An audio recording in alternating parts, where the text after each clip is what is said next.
All right, now, everybody. Quiet, listen to me. We're going to start a show. Now, some of you people have been with me before. You know it's going to be a tough grind, but we're going to have a show.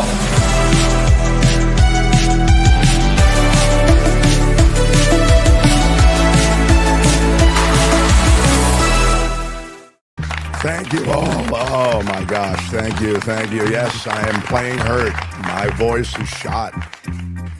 But it's a cold virus thing. I don't know exactly what it is. We were borderline. I think the voice is sort of borderline right now, so apologies. But if I fail to get better or, if I deteriorate, Kim is here, and she will Kim, be how are you? Available to run out what is a great show. I wouldn't miss this show, and that's why I really wanted to be here. This is a show that will feature, of course, the utter, profound, incomprehensible incompetence of this administration as played out in yet another way. And there's already evidence of it. Discharging all these federal employees, and then you have to hire them back, and maybe we'll have tariffs, maybe we won't. Oh my God, But the security breach that was evidenced when war plans were shared with a journalist on the Signal app, another level. So, well, of course, we'll focus on that in the first half hour.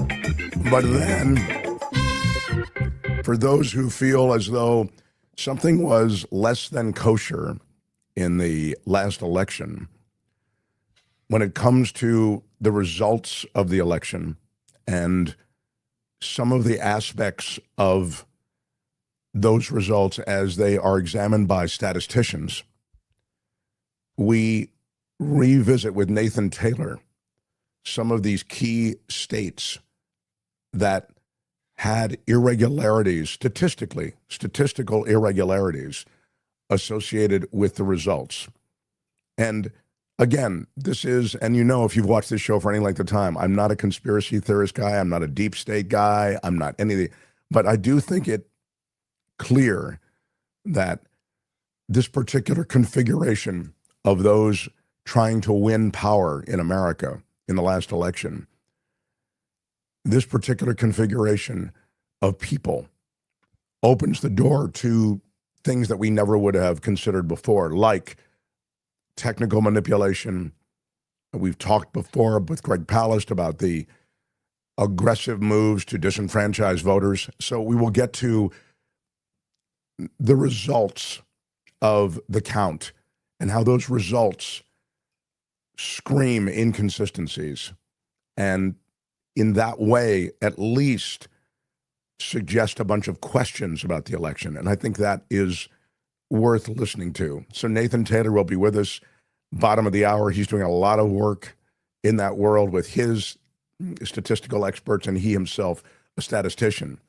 Hooray for Eden Area Indivisible in Castro Valley, says Millie Marler with a $10 super chat. And Millie, big shout out to you and all the Indivisibles. Mm-hmm. There are a bunch of them all over the country. These are groups of people who harness their activism and try to strategically plan how to use their activism, and that's really a cool thing. That's part of what America is. Mark needs to drink some Coachella Valley tea. You're right about that. Yeah, you're right about that. I finally jumped on an antibiotic last night. Oh, so, wow. I'm hoping that that makes a difference. But and I should be drinking tea instead. I'm drinking coffee. But we'll be hearing the harp a lot today. Oh my gosh, that's so good. That coffee is so good. Red flag, Mark is taking the rest of the week off to go to Las Vegas. Cough, cough, hack, wheeze. You should be resting your voice, says Vilma. Yeah, I should be, but I really wanted to do this show. We got David K. Johnston in hour 2, and we have this major news of the last 24 hours. I read you a lot of the Atlantic piece from Jeffrey Goldberg, where he relates how he ended up, he thinks, on this Signal chat. It's essentially a random thing, because he was making the point, I don't know these people. I've met one of them once. Mike Waltz, he had met twice, I think he said, actually. But in that randomness, there is a tremendous vulnerability, right? So let me get right to it, and we'll. But before I get right to it, don't I have business to do? We have March Madness. How did March Madness do? Now, if you're new, we pit our sound drops up against each other. This is a whole new fleet of sound drops. And yesterday, I think, what are the results, Tony? If you can bring them up. This is all happening in the post section of our YouTube channel. And Tony will bring it up now. Although Tony, I don't know if he can bring it up now. He was to bring it up. There it is. Here he is. Processes and protocols lost to try ignoring it. So we could try ignoring it, sir. Moves on to the next round. And we could try ignoring it, sir. That will be the next, but barely. 47% to 43% over processes, protocols. We have processes and protocols and standards. That's right. And then not so close for the next one. No, Oprah's conversation. Who is having that conversation? That beat out Saudi cash, with Trump saying Saudi Arabia pays cash. So that is that's the situation on that. That was yesterday's results, and you can participate. If you don't have a bracket, you've never been here before, it doesn't matter. Go to our YouTube channel, and you can vote on this next. Now, March Madness. Right. I can't believe it. So now, you'll vote for either. I blame you. I blame Have you ever been a member of the Chinese Communist Party? Oh, this is going to be a good one. Either you vote for. I blame you. Have you ever been a member of the Chinese Communist Party? Yeah, it's I blame you, or have you ever been a member of the Chinese Communist Party? Vote now in the post section of our YouTube channel, and good luck. Yeah, man. John says, wow, my bracket is doing fabulous. You might as well send me that bottle of wine right now. Yeah, the winner of March Madness gets a bottle of wine. It's our proprietary wine. Yes, it's the Why Are You Yelling red, which is you cannot buy in stores. Why are you yelling? You can only buy it at Tenuta Vineyards, and you can only win it here. Yeah. All right. Now, without any further delay, let's get into it. The Mark Thompson Show. I'm pretty crazy.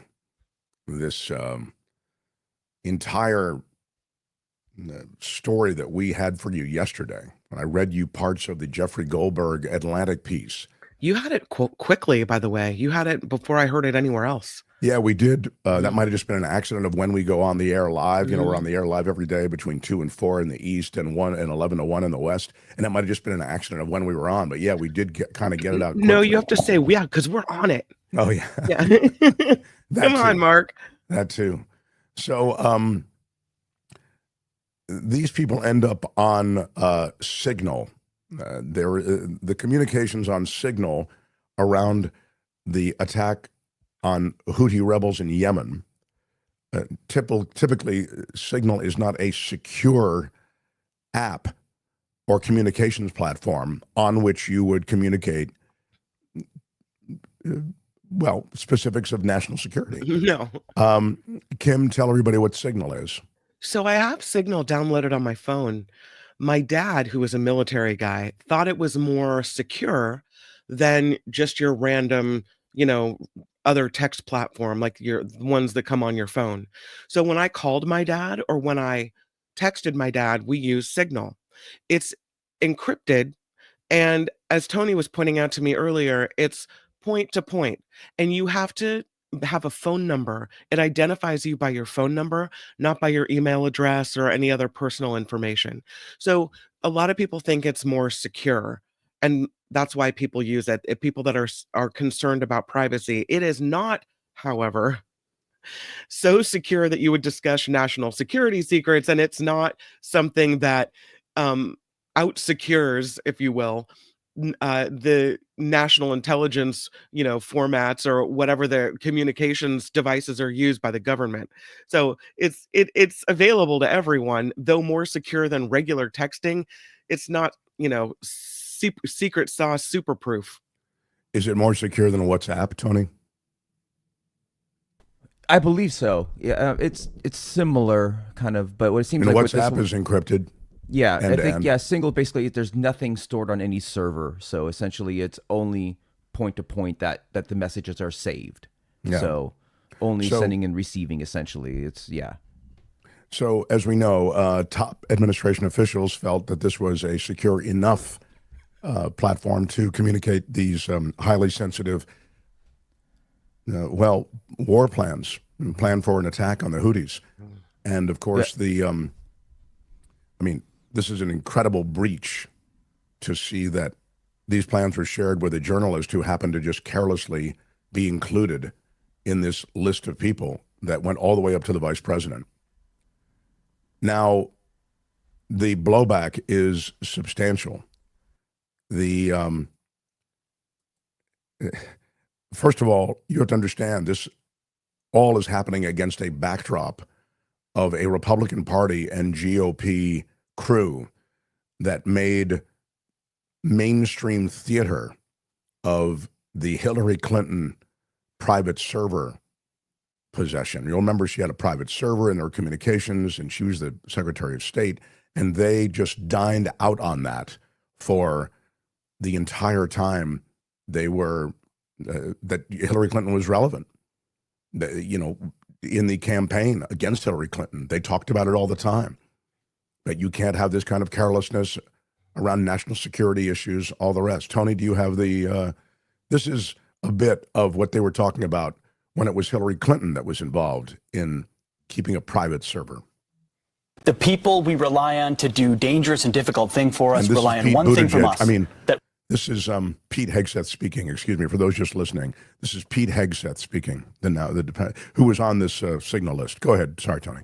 We will not reveal their identity and not be reckless with what the dangerous things they're doing for us. That's the national security implications of a private server that's unsecured. That's why we look at a guy like Snowden and say, he's not a hero, he's a traitor. He put lives at risk, and you can get people killed when you do that. Let me be clear, to quote the president. Hillary Clinton, if there was anyone other than Hillary Clinton, they would be in jail right now. Correct. For what has been done. Because the assumption is in the intelligence community, if you are using unclassified means, there is the potential for and likelihood that foreign governments are targeting those accounts and gathering intelligence from them, which means that individual and the others associated with them have been passing around through unsecure networks information, sources, and methods of people on the ground, covers compromised in real time. Yes. This is a real deal, full-blown national security scandal. Betrayed her country in doing so, supposedly for convenience, but actually so she could have a different set of standards and hide her conduct and the conduct of the Clinton Foundation, Benghazi, everything else, so she could stay away from and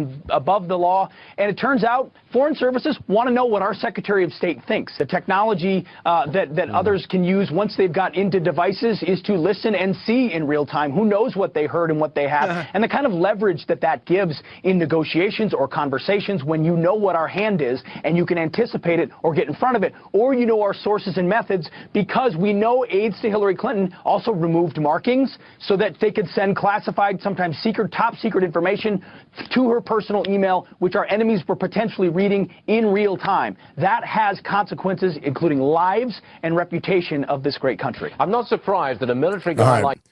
Thank you. You would think that he would be a little more careful then, don't you?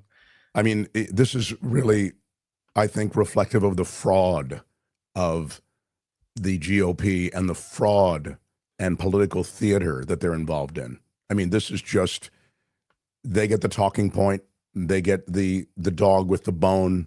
The bone in this case is Hillary Clinton's private server, and they do not let go of it. And day after day, all we heard about is her emails. Then we find, 1,300 top secret documents at Mar-a-Lago being kept in bathrooms, ballrooms. I mean, it's crazy. And now we find the utter carelessness and incompetence associated with truly top secret wartime communications that are shared recklessly with a journalist. I mean, it astounds me that their first move, of course, is denial. That's what Pete Hegseth did. He went for denial. Isn't that right, Tony?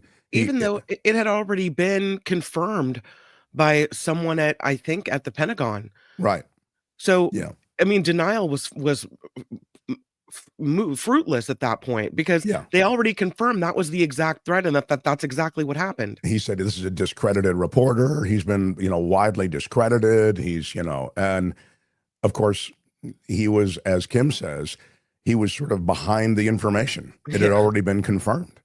And again, included in all of this is, the outrage and ire that was directed toward Hillary Clinton on the private servers by Marco Rubio, who is the Secretary of State. Play a little bit of that, Tony, please. When I'm president of the United States, neither she nor any of these other people are going to be above the law, whether it's her or Eric Holder for what he did on Fast and Furious or any of these other folks. People are going to be held accountable if they broke the laws of this country. This president obviously is willing to protect his political cronies, but we're going to hold people accountable. Nobody is above the law, not even Hillary Clinton, even though she thinks she is. John. Yeah. So this is what happens. You remember that show? I was thinking about this last night. I had to look up the name, Benny Hill.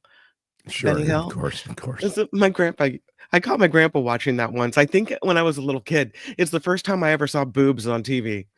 But they have this like bumbly music where they're all like rolling around and making stupid mistakes and falling all over each other. The Benny Hill show is what this group reminds me of.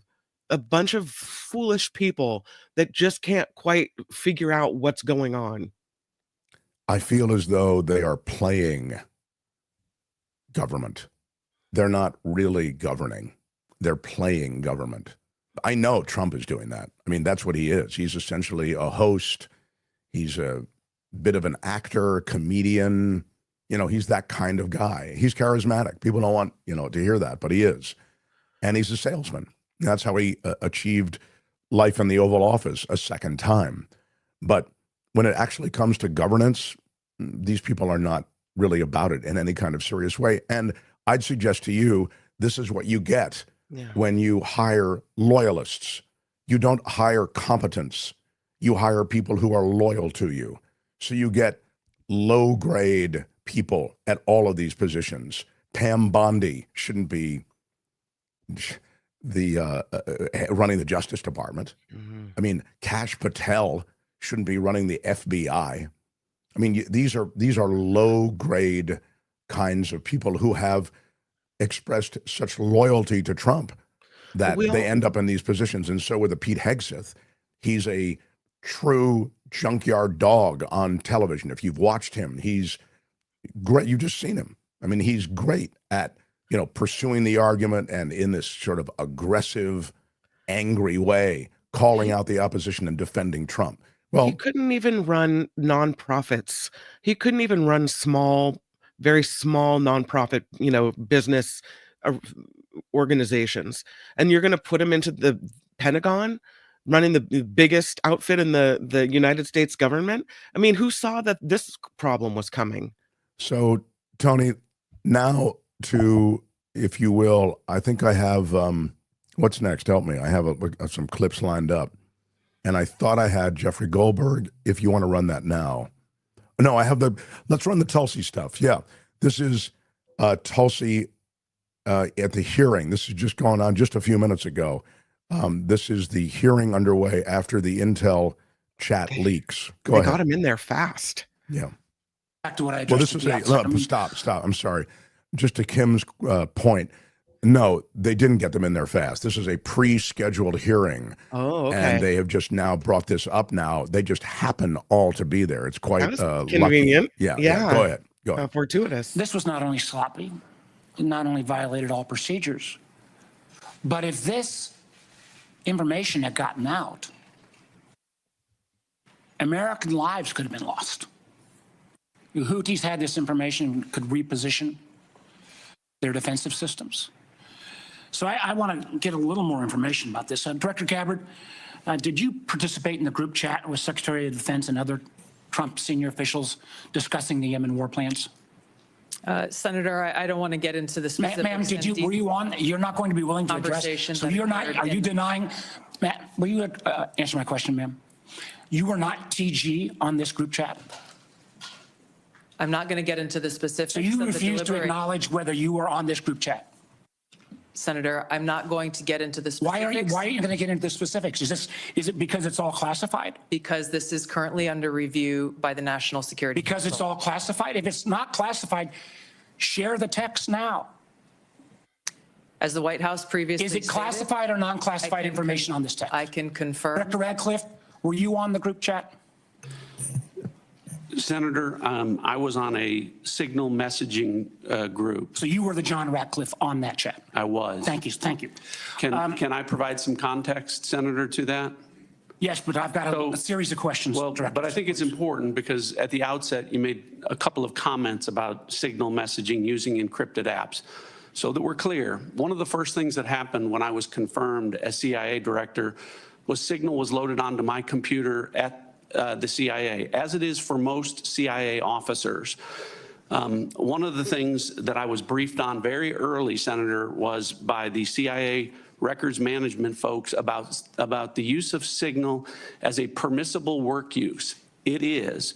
That is a practice that preceded the current administration to the Biden administration. Director Ratcliffe, I've got a series of questions. If you're making the statement, making the statement, the signal is a secure channel. No, can I answer that? It is. I've got a series of encryption. So to finish, I understand encryption. It is permissible to use to communicate and coordinate for work purposes, provided, Senator, that any decisions that are made are also recorded through formal channels. Right. So those were procedures that were implemented. My staff implemented those processes, followed those processes, complied with those processes, and finally, just please. So my communications, to be clear, in a signal message group were entirely permissible and lawful and did not include classified information. Well, we will make that determination, because if it's not classified, share the text with the committee. Let me go on. Director Gabbard, you are the security executive and set access guidelines for classified information. One point I just want to make. Stop for a second, Tony. Or let me make 2 points quickly. First of all, it's wild how they want nothing to do with Joe Biden and the Biden administration, the incompetent Biden administration, except now they're saying this was, okay under the last administration. This is where we got the idea, et cetera. The second thing is, and it was important, they kind of skipped past it quickly, was, all of these conversations do have to be recorded. They have to be archived. You don't have conversations that are related with top national security officials related to wartime events that aren't recorded and archived. It doesn't mean that you have access from the public to those conversations, but they do have to be archived. That's the law. All right. So the idea somehow that you're on this app and that everybody's communicating outside what is the basic governmental regulatory structure on these conversations, that's not cool. I mean, that's against the law. So we'll finish up here. Oh, sorry, go ahead. No. I was just going to say that John Bolton, who was the former National Security Advisor, I believe, he says signal is not equivalent to U.S. government secure telecommunications, and it should not be used in this way. Yeah, of course not. Yeah, exactly the point. Go ahead. And set access guidelines for classified information. Did you contact the Defense Secretary or others after this specific military planning was put out and say, hey, we should be doing this in a SCIF? There was no classified material that was shared in that signal. So then if there was no classified material, share it with the committee. You can't have it both ways. These are important jobs. This is our national security. Bobbing and weaving and trying to, filibuster your answer. So please answer the question. If this was Director Gabbard, if this was a rank and file intelligence officer who did this kind of careless behavior, what would you do with them? Senator, I'll reiterate that there was no classified material that was shared in that signal. If there's no classified materials, share. And then if there's no classified materials, then you can't even answer the question, whether you're on the chat. This is strangely familiar, and I think my colleagues will remember when you couldn't answer the question, is Edward Snowden a traitor? Man, I have serious doubts about your, anyway. Yeah, I mean, Tulsi Gabbard is just doing a, I don't know what that is, some kind of, you know, the two-step, which she got very good at as a Fox News pundit. But she is, I'm sorry, I mean, she's incompetent. And she's, you know, again, she's a Trump loyalist. She'll sing from the hymnal, and that's the only reason she is there. That's the only reason all of them are there. And that's what you get when you hire loyalists. You get questionable competence at best, and in this case, total lack of competence. Now, finally, Jeffrey Goldberg, he is the journalist who received this information because he was inadvertently added to this list of top national security officials. Here he is talking about it on CNN. Saying that nobody was texting war plans, given you were privy to this group chat. Is that how you saw it? No, that's a lie. He was texting war plans.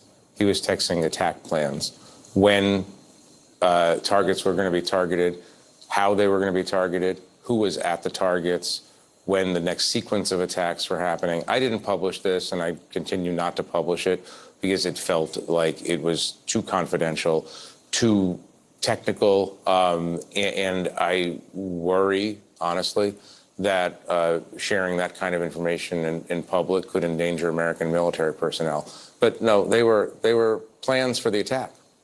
And they were texted before the attack. And there were things texted that you viewed as so sensitive, you did not even publish them in your report today. I made the decision that the technical aspects of this, including what kinds of weapons packages, the attack sequencing, and so on, that's not necessarily in the public interest. What's in the public interest is that they were running a war plan on a messaging app and didn't even know who was invited into the conversation. I mean, it's an obvious, ridiculous security breach. And, you know, he if you notice, he didn't actually answer the question. But his attempt at a denial also stood out to me because no one that I talked to at the White House today argued this or tried to say these were, you know, misconstrued or altered or this is not real. I mean, the National Security Council confirmed the veracity of it. The National Security Council, I asked various officials, including Pete Hegseth this morning, for comment. And the first question I had for everyone is this real? I wanted to make sure, obviously, before we go public, and say, are you sure that this is not a disinformation campaign run by a foreign state, a non-state actor of some sort, trying to target a journalist for reasons I couldn't explain? And they're like, no, this is apparently a real channel, and I appreciate them telling the truth about that, and we published. Did they seem alarmed when you reached out for comment? Probably is not the happiest day that they experienced in the White House so far, but they were professional about it. Okay, that's good. Thank you, Tony. Yeah, I mean, it's worth noting something that he kind of alluded to there. You'll remember, those of you who were with us yesterday, in the Atlantic piece, he talked about the fact that he was 100% sure that this was not real because the specifics on wartime plans for Yemen were so detailed that he knew it couldn't be real because there's no way that U.S. government officials would be sharing with a journalist these kinds of details. It has to be a fake. So he thought it was, again, non-state actor, any number of ways in which he could have received this. And he thought the whole thing was phony until he started to see the back and forth between everybody who was included in this group chat. And then he realized, oh my God, this is a real thing. And he said the attack went down 2 hours after the discussion, and he knew it was for real. And that's when they're lucky it was him. They're lucky that because any other journalist, not any other, but other journalists might have thought, oh, I'm not going to leave this chat. When he realized what they were talking about and that these were the Trump officials, he left the chat. Yeah, exactly. Kim is so right. Many would have stayed with it all the way. There are many ways you could justify staying with it all the way, but he got out of it. He felt it was just too sensitive. He shouldn't have been there, and he didn't want to be there. But now, of course, he's being vilified by the president. That's what you do. You attack him, you discredit him. So this is to be continued. I actually want to bring this up with our next guest. So The Mark Thompson Show. Those of you who know this guy know he has a history in examining the statistical details of the last election. And he's, I think, made, with Election Truth Alliance, he's made some news. Now, you can buy into this, you can reject it, but I think what you have to realize with Election Truth Alliance is that it's provocative and interesting and worth exploring. So I'm not saying it has to be acted upon, and I'm anxious to see some of his latest details related to the last election. There are statistical anomalies related to this past election, and he is someone who can get into it in a detailed way with us, and he will do that in a minute. I also want to mention, though, because it's just quite interesting, that he, as a cybersecurity specialist, may have some views on this story that we just touched on, with all of these various national security officials having self-breached, their general dome of security, and included this Jeffrey Goldberg from The Atlantic in war plans for Yemen. He was a former 25B in the Army Reserves. How about it for Nathan Taylor, everyone? Hello. Thank you so much for having me. Yeah, co-founder of Election Truth Alliance. Again, when we found you, you were just, I felt like it was just the germination of some notions you had, some inconsistencies you identified, and now it's become a much more sort of robust effort on your part. And before I get into that, I want to ask you for your thoughts on what we were just talking about, which is this breach of national security, the carelessness and recklessness with which this administration seems to have included a journalist in their war plans for Yemen. Yeah, that was very frustrating to see. I heard about it immediately. And as you said, both with my background in cybersecurity, there's also a 25 Bravo, which is, in this case, computer tech specialist in the Army Reserves, but I also cross-trained as a 25 uniform, which is a signal communications specialist. And you have a security clearance in those cases, and it's very clear the training you go through, what you can and cannot do.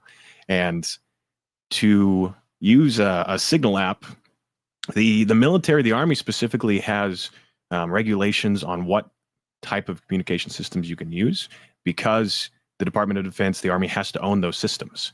They don't know, like, if you don't own the systems, you could theoretically gain access to that information. Whoever stores the data could have access.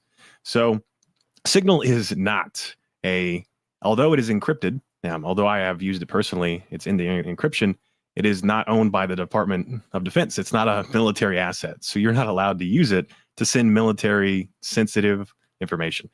So all of this, as you said, people kind of two-stepping around the problem. It doesn't address the problem. This is not a secure means of communication for the military. And then on top of that, this is probably the most secret information you can really gain access to is military real-time war plans.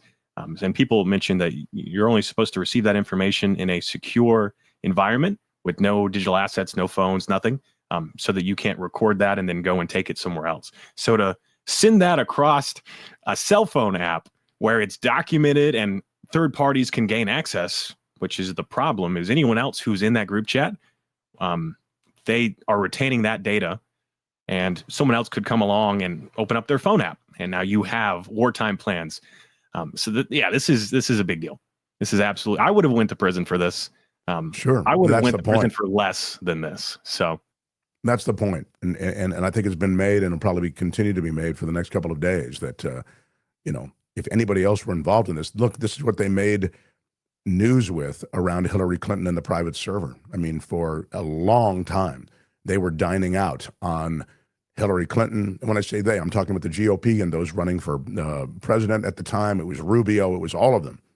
And Pete Hegseth, I mean, just was relentless on Fox News Channel saying this, makes American lives vulnerable. This is a breach. It's reckless. It's all the, and you should go to prison for this kind of thing. And if she were anyone else, she would go to prison. Well, here we are.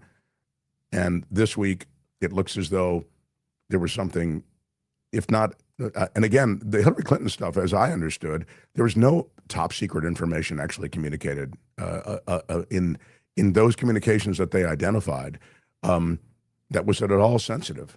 But again, leaving the Hillary Clinton thing out, and I'm not some Hillary backer, but I mean, this, as you say, seems to take it to another level. And so it's the concern. Yeah. The concern here is this is what we know about. So if this was a standard operating process for them, what else are they doing communication-wise? Are they using Signal for other things they shouldn't be using it for? These are all things that really need to be answered, because you would have never known about it unless a investigative journalist spoke up and was on a group chat. My concern with Signal, like cybersecurity as well, is there are recent concerns with Signal being potentially compromised by Russia. Not that Signal itself is compromised, but Russia has been taking steps to try and infiltrate Signal communications. Go look up some stuff about QR codes, potentially hosting malicious access and breaking your chain of encryption. So these are real concerns that we're seeing every day. It's a new thing every day. So that's the thing, is you want to be secure, you want to be safe. Our military has standards and laws and rules for how they handle this. And those weren't followed in this case. So that's why it's a big deal. Who knows who could have had this information?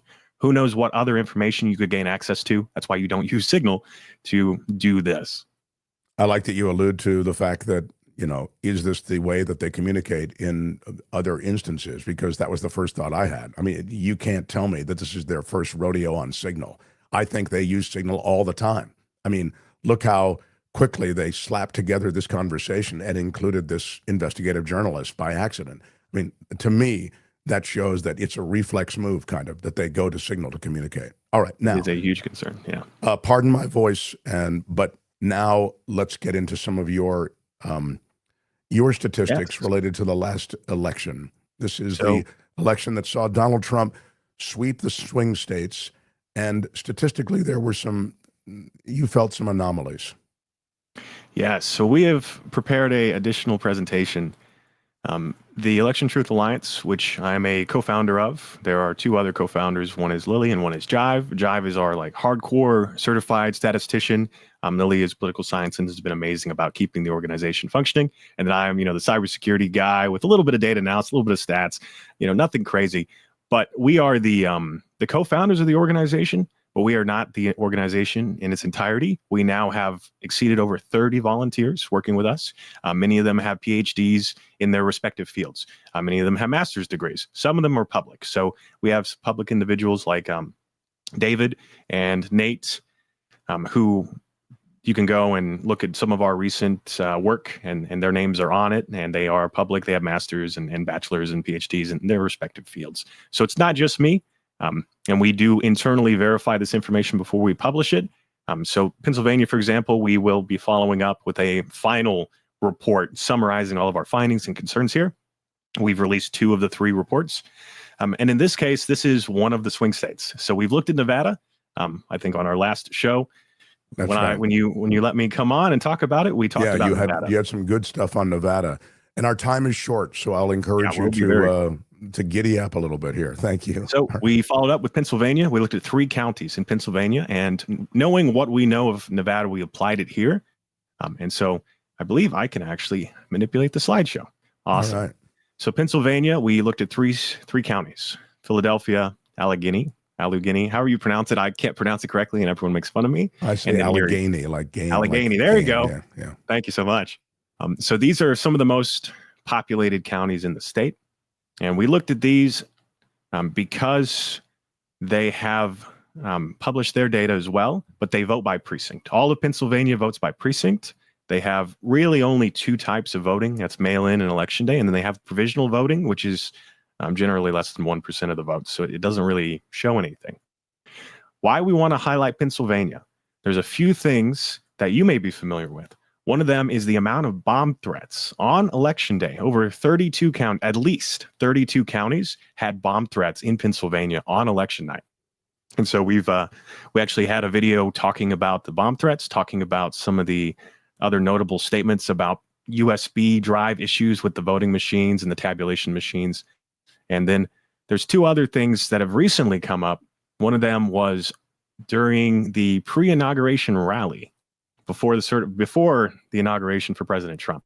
He specifically mentioned Pennsylvania, and he referenced the vote counting computers in Pennsylvania and how Elon Musk knows them, and that they won Pennsylvania in like a landslide. I don't remember that. He mentioned that Elon Musk knows the. I don't recall that. That's extraordinary. Yes. Yeah, we have that clip. I was going to include it, but it's too big for the PowerPoint. Okay. So it is very public. If you search Pennsylvania vote counting computers on YouTube, you're going to find clips of it. Cool. Okay. It was very concerning, and the night that happened, my inbox was full. So people are concerned about that. And then finally, the last thing was there was a pre-election lottery targeted to Pennsylvania and other swing states. Elon Musk's Super PAC, America PAC, or whatever, actually was doing this lottery where they were promising $1 million if you registered, and then $100 to sign a petition, and then you get money as well for referrals. The reason why we highlight this, it was questionably legal in the sense you're not really allowed to give people money to vote, but I think they fought that court battle. It was a contest, they said, exactly. So, right. Yeah. The concern for me and the concern for my organization as we go forward is if you were to gather voter information, what could you do with it? And so the concern is if you had everything you needed to vote for someone and you had the ability to manipulate the machines, could you vote for people that didn't vote? Yeah, that's fascinating, and and the reason it's additionally fascinating, just a quick note, is that it's happening in Wisconsin again right now. Musk is getting Wisconsin voter information because there's a huge election right now for the Supreme Court of Wisconsin. So please continue. Go ahead. That's on our radar as well, and we have the same concerns there. So we decided let's look at these three counties. They did conduct an audit after the election. They audited 2% across the county, and then they did a RLA. The problem is the RLA, these audits we feel like weren't sufficient sampling wise, and we've been digging into these deeper. If you undersample some of the highest density locations and you were potentially manipulating, would you find manipulation? If you only count a few, you may not. So we are diving deeper into how they conducted these and the Wisconsin audits as well. So now we'll get into the statistical concerns. Philadelphia is the largest, most heavily populated county, and you're going to see that specifically highlighted here. So here is that drop-off vote analysis. I always have to explain this a little bit more than I need to, or people are a little more confused about this. So the way you read these is there's two colors. One is the Democratic president, and the other is the Republican president. The blue is the Democrats, red is the Republicans. And all you're looking at if a candidate is performing underneath or above the 0% line, which is the amount of votes the senator got in this case. And so it's not that you're underneath or above, it's how consistently you are underneath or above. And so this is Pennsylvania, 424, all vote types. And so we see that not only is the Republican Party overperforming pretty consistently, it's mirrored as well by the Democrats underperforming. This is a concern because if you compare this to other elections in the past or other states that aren't swing states, you should see more variety in how you perform. It should be far more chaotic in this case. And so instead, we see more of a consistency, which we are concerned may not be reflective of human voting patterns. And so we have published some of these other drop-offs analysis, and Smart Election has as well. So please go check out Smart Elections on their website. They have all 50 states, I believe, and all the swing states and represented like this. So we're going to actually break this down real quick. This is by vote type. So on the left is mail-in, and on the right is election day. You will very quickly notice mail-in, we see a lot of that underperformance for the Democratic president disappear, right? It goes away. We still see Trump overperforming, and that could be, normal. Maybe the senator isn't as popular. But the point being is a majority of this underperformance is occurring election day on the right.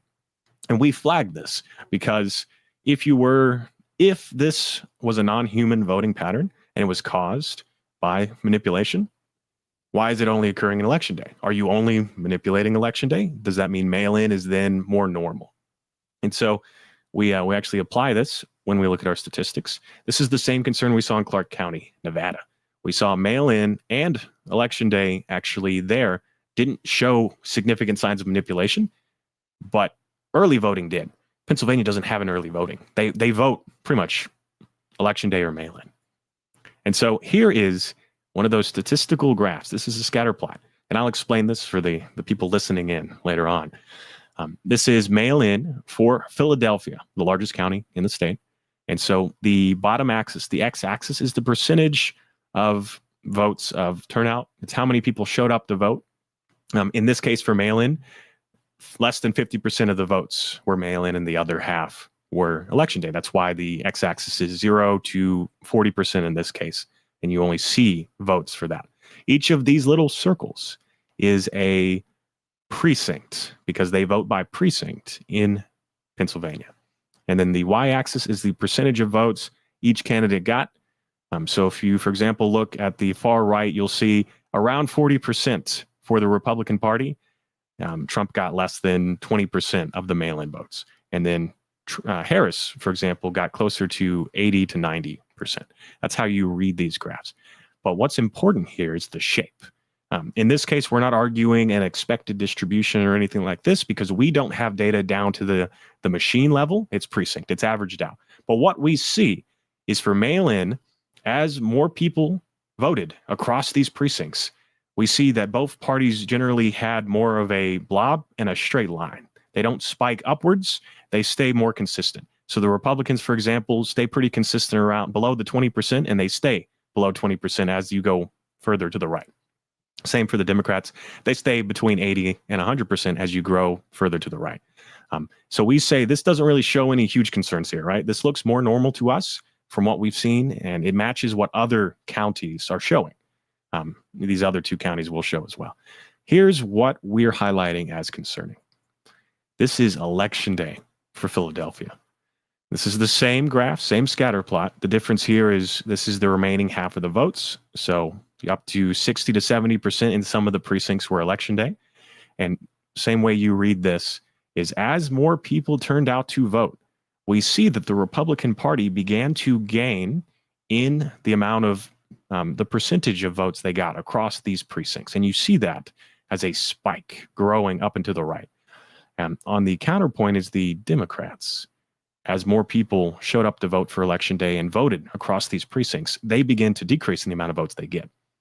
This is very strange to us because we don't see it in mail-in and we don't see it in provisional voting, which we didn't reflect because it's only a few lines, but it's the same thing. You don't see a change as more votes were cast across these precincts. More people showed up to vote. So on the right is both parties separated, and you see the Republicans grow up and to the right as a spike, and then the Democrats shrink down and to the right as well. What would cause this, right? Yeah, what would cause that exactly? And couldn't it be caused by the fact that there just wasn't as much Democratic turnout on election day? Right. That's an excellent point. So the question we have is, does turnout really correlate to party? And could this be caused by other things that aren't manipulation? The concern is if this was manipulation, this would match what you would expect to see. If you were changing votes as the amount of votes cast grows, this is what you would expect to see for the party benefiting. This would mirror what we're seeing in Clark County, Nevada. Now, to address perhaps, and this is an excellent argument. I love when people come back to us and say, hey, here's a concern I have about this. The argument was, let's say for turnout, higher turnout in smaller precincts would cause this, right? That's what the question was. If we only have 100 people registered to vote in a precinct and 80 people show up to vote and they vote Republican, would that cause this to occur, right? Would the smaller, more rural areas do this? And so we have provided you another visualization. This has never been seen yet. We've not published this yet. We're going to continue to validate and verify this, and then we will actually put this out on in our reports, and we'll also try and build a dashboard so you guys can go and play with the data yourselves online. But this visualizes the size of the precincts. So it's the same way you read it. The x-axis here is the turnout, how many people showed up to vote. Each of these lines is binning for precincts. So they're not individual precincts. They're all of the precincts where, for example, blue here is Harris. So if you look at like the 20%, at the very top is over 10,000 votes cumulative. And each of those little lines, a part of this is a precinct. So this is a little chaotic way to show it, but this shows you the size. So the larger precincts are at the base of each of these lines. And so what we see is for mail-in, we don't see any consistent pattern of turnout reflecting more precincts or less for both parties. We just see that in this case, the Republican Party got less precincts. The size doesn't change. The size is very random between both parties. What we notice for the right here, this is election day, we notice that as the amount of turnout increases and you get further to the right on this graph, the size of the precincts does not actually, the smaller precincts are not what Trump is winning in these cases. You'll notice as turnout increases, he's winning the larger precincts as they average out as well. So the argument was, if you were more popular in the rural areas and the smaller precincts had a higher turnout percentage, right? 100 people showed up to vote, only 100 people were registered, and then they were Republican, you would see the turnout spike. In this case, we don't see a correlation between the size of the precincts being smaller for Trump. We see the opposite. We actually see him winning in places where more votes were cast, independent of precinct size. So that it doesn't reflect normal human voting behavior. Instead, what you see here is if they were changing votes after a certain amount of people were voting across these precincts, in the places where more people voted overall, we're starting to see the Republican Party gain votes and grow. And that's what's shown at the very end of this graph here on the right. And here's a note, Harris did win Philadelphia. But even though she won, we're still seeing indications of manipulation benefiting the Republican Party as turnout increases. Any questions here? Just review the last part again. You're saying that Harris won Philadelphia, but Yes. you're saying where on the graph am I seeing though that Trump rallied in Philadelphia nonetheless? Yes, on this right graph, which is election day, Okay. we see that after, in this case, well, after around 56% x-axis, we begin to see the amount of turnout as it is increasing. The Republicans are gaining vote and then begin to exceed the amount of Democratic votes, independent of precinct size. Yeah, Independent of precinct size. So it's not the smaller precincts. It's the places where more people were voting. Got it. Okay. So this is a concern. And then we'll speed through the rest because it's just further showing these same concerns. This is a turnout analysis similar to what we just saw, but this is a little more focused across multiple races. So this is mail-in ballots in Erie County. You've not seen this yet. This is the same type of scatter we saw before, but on the left, it's precinct by vote amount. So it just votes on the x-axis. So for example, some of these precincts had over 800 votes cast. Some of them only had, a couple hundred. And then the y-axis is the percentage for both candidates. So we see for mail-in, for Erie, Harris is exceeding by somewhat on average around 60 to 70% of the votes, and Trump is underperforming. And the right is a similar concept, is the same data, but we've just turned it into the turnout percentage, as we saw before. So what we're expecting to see is if there was no manipulation, then we should see both of these be a straight line, right? As we're seeing in mail-in, if turnout increases, the party, the candidate should stay somewhat consistent. And so as we kind of blow through the last of these graphs, you're going to see that for election day, for every county we looked at, we see that change. We see as the turnout increases, the Republican Party grows in the amount of votes they get, independent of anything else, only in election day. So we see it in Erie County. We see it the same for Allegheny, did I say it right? Allegheny, yeah. Allegheny. Mail-in looks the same. It's a normal horizontal line, vertical, flat, straight line. And then election day, we see that change. We see the Republican Party gaining votes as the turnout increases. And again, Nathan, that could not be accounted for by the fact that they were more motivated Republican voters to show up on election day? No, in this case, as we saw before, even if your precinct, 70% of the people turned out to vote in the precinct and all voted Republican, you would just see one of these dots, one of these precincts become more Republican or less. We're seeing all the precincts shift the same way as turnout increases. This, in our opinion, could only be caused unless we find further evidence or further support or we test more theories, we are concerned this is caused by a manipulation of the tabulation machines where they're all shifting as turnout increases. And it doesn't match because the demographics of some of these places are more liberal. So where are these Republican votes coming from? Why are they gaining? And why are they only growing in election day and not mail-in? And then here's the real concern. As we kind of wrap up here, this is the down ballot races in Pennsylvania. This is the Senate seats for Allegheny election day. And we're seeing the same signs of manipulation in the down ballot races where it's a Democrat and a Republican facing off against each other. We're not seeing this manipulation in the nonpartisan or uncontested races where there's only like one actual candidate per party and the rest are write-ins, or it's just a nonpartisan race. So here's the concern. Why are we only seeing this trend occur for places where there's a Democrat and a Republican candidate and only on election day? And yet for the nonpartisan races like District 43 in Allegheny County, we don't see change as turnout increases. It's election day too. Why are we not seeing these things? So our concern is this could be a sign of potential vote change, of manipulation of our tabulation machines.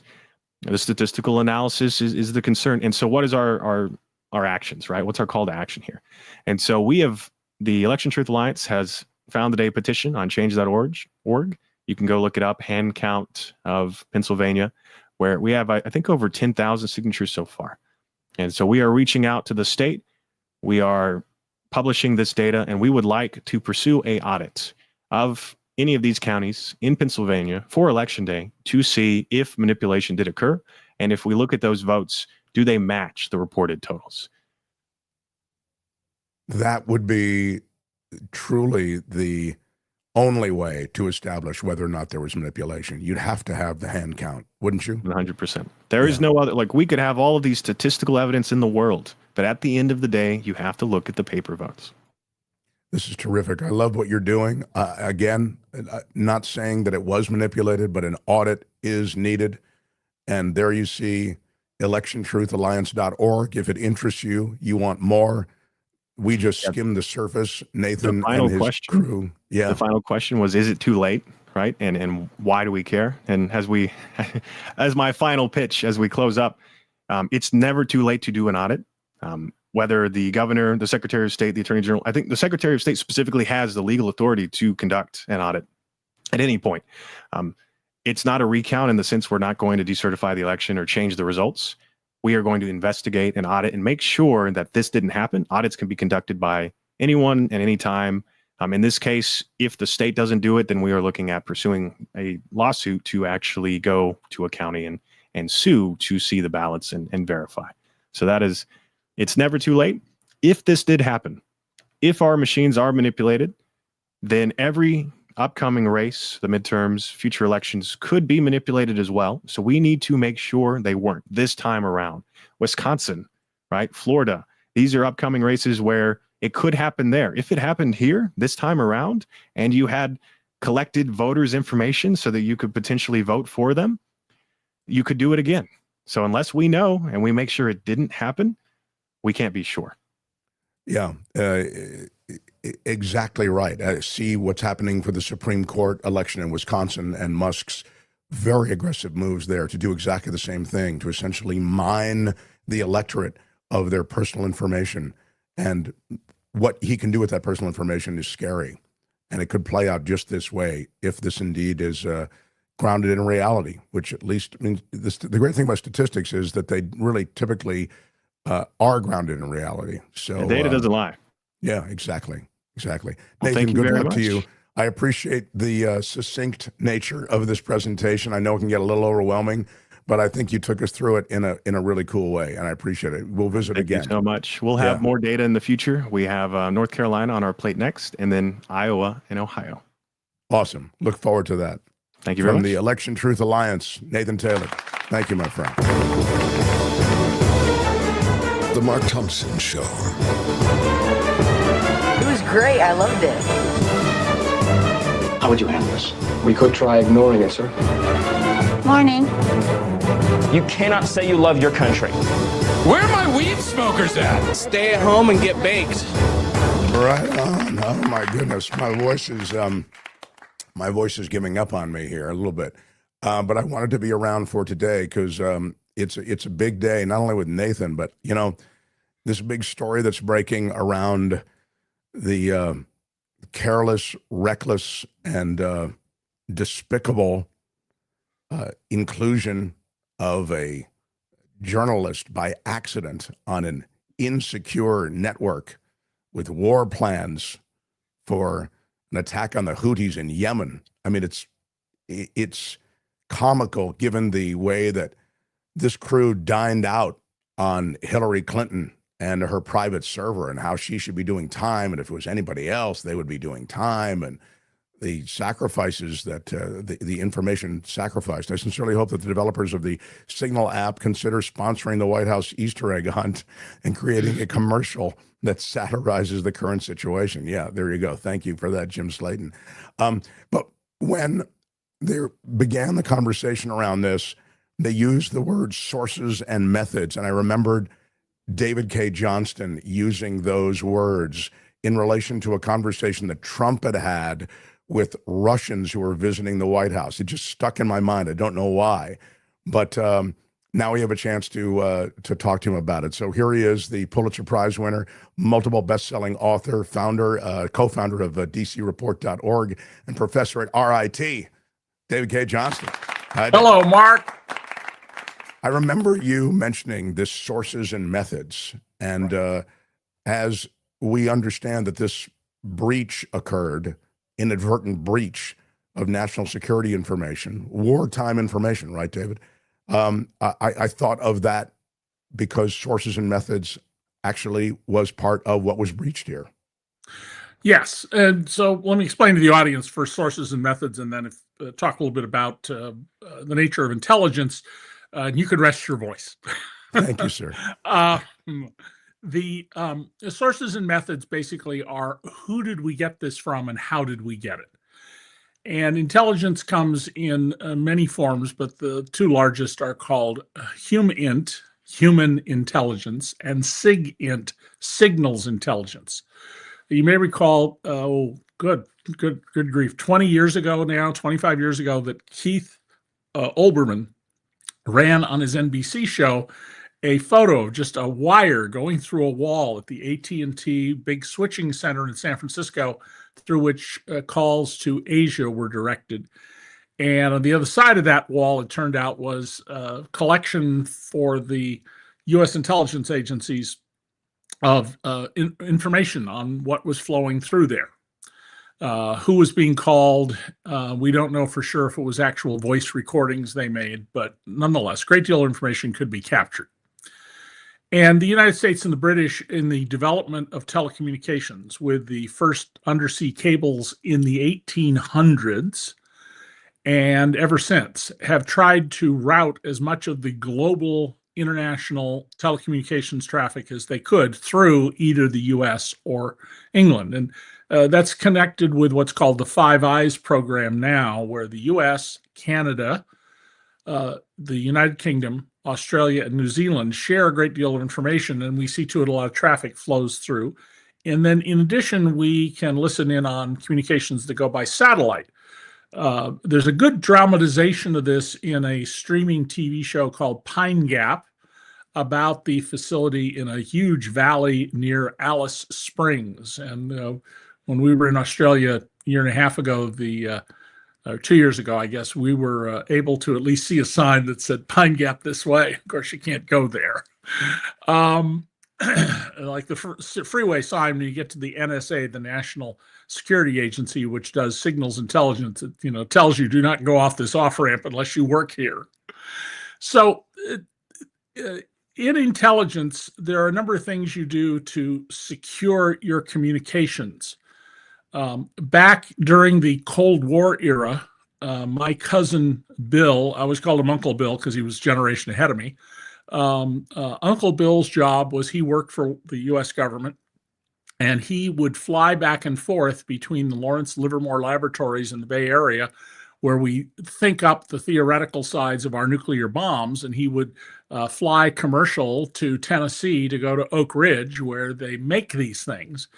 And he told me after he'd retired and near the end of his life that not only did he have a gun in his pocket and some other things, but he actually was instructed that if necessary, he was to bring the plane down and kill everybody on it to protect the nuclear secrets. Wow. Which was pretty chilling.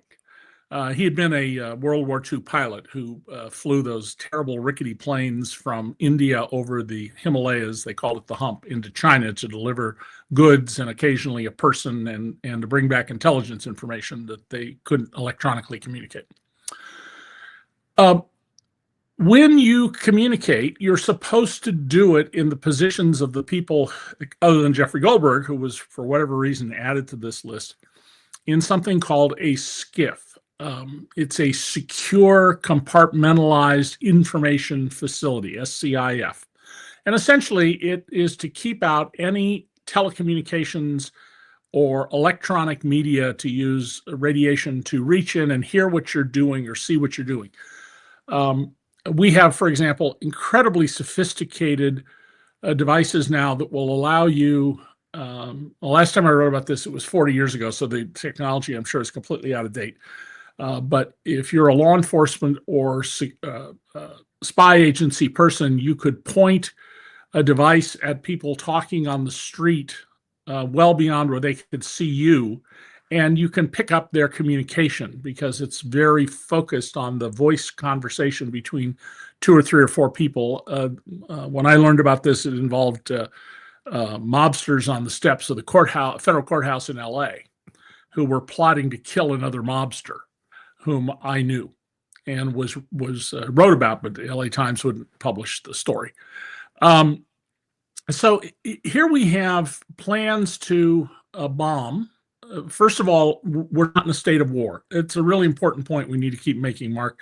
There is no state of war. The United States of America has had lots of military actions, but we have not been in a state of war since December 1945, when the last belligerent in World War II formally surrendered. We do have what are called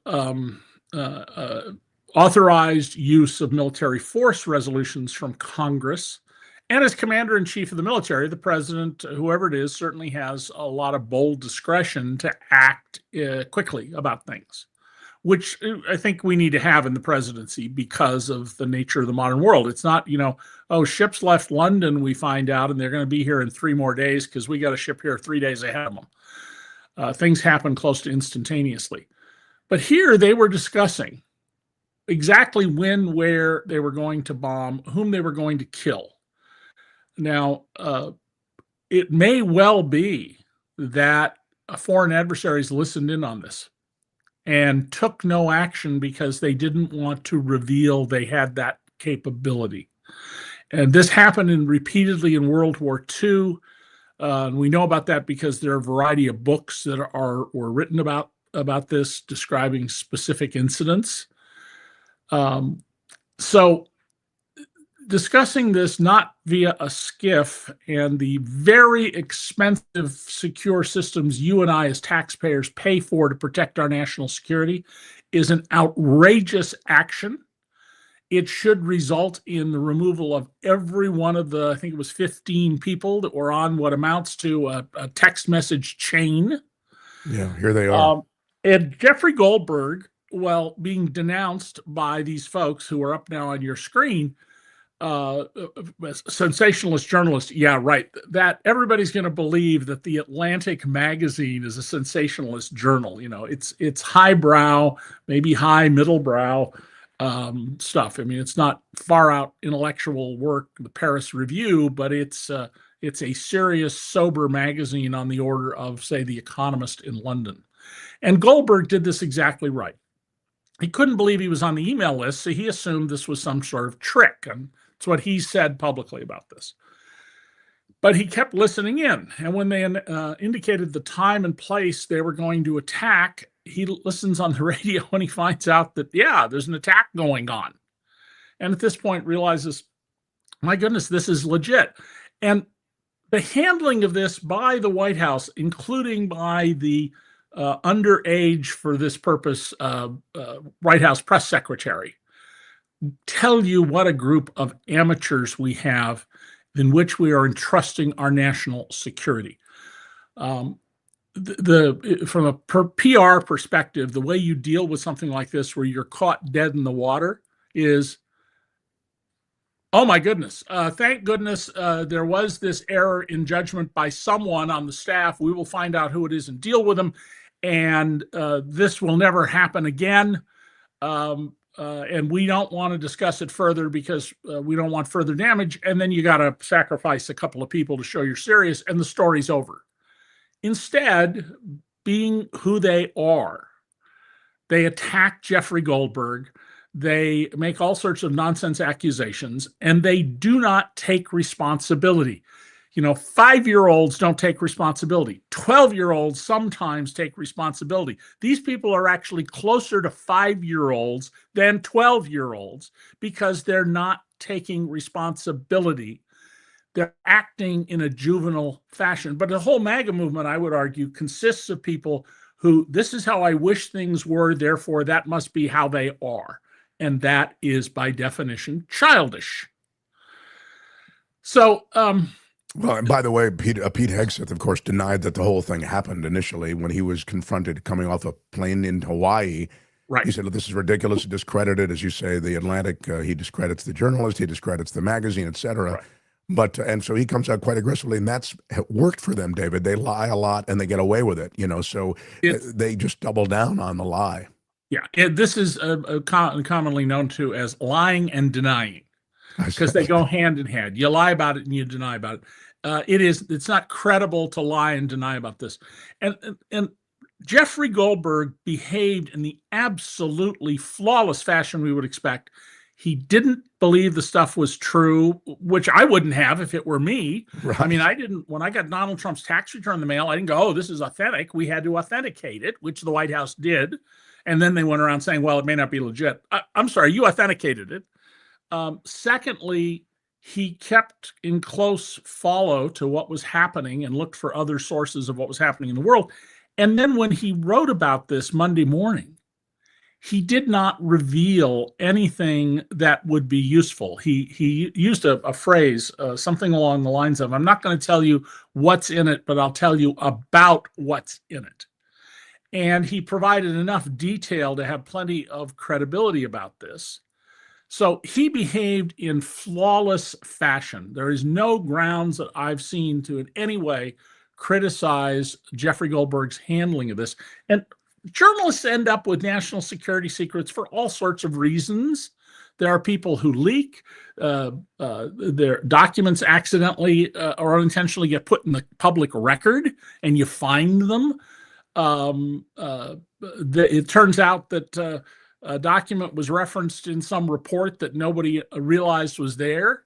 And this conversation should never have taken place outside of SCIFs. You don't have to all get together in the Situation Room down very deep underground in the White House or in the Tank, which is the similarly secure meeting room inside the Pentagon. And then one last point about Hillary's emails. James Comey, when his FBI director, acknowledged that there was lots of evidence that the State Department's email system had been hacked again and again and again. And we even know some of the countries that managed to hack into it. They include Russia and Iran. And for some reason, I think Israel, but that could be just brain mistake. But certainly those two countries. And of course, lots of people were trying to break into these systems all the time. Hillary Clinton was not unique in using a private email server she had in her home. Colin Powell, who had been chairman of the Joint Chiefs of Staff, and Madeleine Albright, when she was Secretary of State, they used a private email server because the government systems done by low bid contract and with limited budgets are often inferior. And James Comey, when he was FBI director, in response to a question from a journalist, said that they assumed that Hillary Clinton's home server had been hacked, but they could not find any evidence of that. Well, when you break into somebody else's computer, you leave digital fingerprints. You and I wouldn't have a clue to how to go find those, but we employ people who really know how to go find the most subtle indicators that someone broke into a system. And if they couldn't find any evidence of that in the Chappaqua home of Bill and Hillary Clinton, then I think the reasonable conclusion is nobody broke into her system, but they would have if she had used the official State Department system. And her messages may have gotten out anyway because of the State Department system. And among the emails that Donald Trump actively asked the Russian government to help. Russia, if you're listening, were personal messages. Apparently, Chelsea, before her wedding, had some kind of a meltdown. I mean, who ever heard of a bride-to-be having a meltdown over, her dress or guest can't come or whatever, not to mention a lot of grooms having a meltdown. And the decision on what to withhold was not made by Hillary Clinton. It was made by State Department professionals who were given a subpoena and told, here's the parameters and you make the decisions. Rather than accept the professionalism of the people who did that, of course, we've had to listen to all this nonsense all this time. And a lot of people who know a millionth of what you and I know, which is a millionth of what could be known here about these matters, came to this false belief about her. That's what the Trump people are very good at. Attack other people, blame other people, deny what you've done. Now, what should happen is not going to happen. There's some discussion going on out there in the world about the Espionage Act. The Espionage Act of 1917 carries with it the implication that you are acting on behalf of a foreign power. Nobody here was acting on behalf of a foreign power. This is just an internal, irresponsible screw-up. Pam Bondi is not going to get anywhere if she does a prosecution of somebody. And she's certainly not going to prosecute the people in the Trump administration who could be prosecuted not under that act, but under other laws about national security communications. And I'm sorry, one last thing, and then I'm going to make your poor voice do some work, Mark. Yeah, absolutely. I have a follow-up. During, so go ahead. During his first term, in fact, in his first weeks as president in 2017, Donald Trump ordered the bombing of an airfield, an airstrip, really, the Russians had in Syria. And in the fashion in which we do these things, you call up the Russian military command and you say, by the way, we're going to blow your airstrip in Syria to hell, so get your planes and your pilots and your ground crews out of there. You got an hour. And they all scramble the jets and they go, and the ground personnel hop in trucks and drive away. And then we blew it up. Donald Trump sat in the dining room of Mar-a-Lago in a public setting and talked about this in front of people with no national security clearance, including the head of the government in Japan and his staff. But people at nearby tables could hear this conversation. It's been reported credibly way back then. Donald Trump doesn't understand, doesn't care about, and has displayed repeatedly his disregard for his oath of office as it comes to protecting our national security, because he has no idea what this is about. On the few occasions that I've had national security documents, handle them with great care. And that includes, things like not just national, LAPD secret documents that could have put somebody in danger.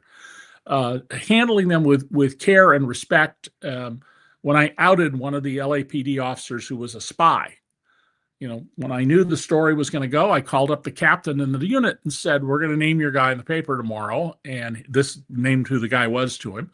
And if you feel you need to move him, you've got until about 9 o'clock when the first papers will roll off the press. This is pre-internet. Sure. Those are the things you do in these areas. And if any other president had done this, and then defended it by saying, I don't know anything about this, which is what Donald said. Boy, can you imagine if Barack Obama had done that, what the Republicans would be saying? If Joe Biden or Bill Clinton or LBJ or John F. Kennedy, what they would be saying. This is a move that you'll find more with Trump, which is the question comes from a reporter. He knows nothing about it. And then he goes, well, I'm sorry, what do you mean by that? The reporter then explains what the question is in regard to, and then he opines on it in the moment. He literally has no opinion or knowledge of it prior to that moment. I want to play for you. But he has time to be chairman of the board at the Kennedy Center. He's going to read. He's going to redo the Kennedy Center lineup. Pete Buttigieg said that it would take far less danger to national security to put someone in military jail. Yeah. Oh yes. Do you have active duty military officer involved in this? Absolutely could be subject to the Code of Military Justice, and it would be a very, very serious breach. But I believe everyone here was a civilian.